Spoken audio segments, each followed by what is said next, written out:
Ito nga ang pagdepensa ni General Casimero sa kanyang interim WBO belt laban kay Cesar Ramirez ng Mexico. Ang pagdepensang ito ni Casimero ay magiging daan upang kalabanin ang nooy WBO World Champion Solani Tete.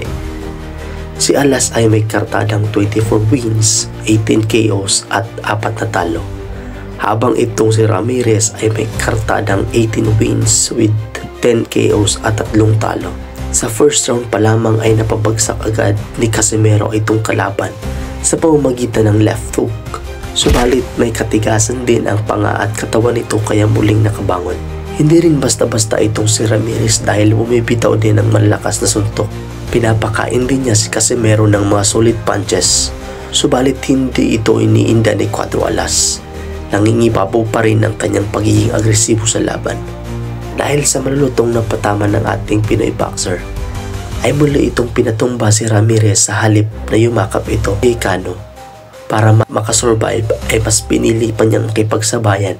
Kaya dahil sa lakas ng patama ni Casimero sa panga ng kalaban, ay tumalsik pa ang mouthpiece nito at doon na nga hindi pinatagal ni Casimero ang laban.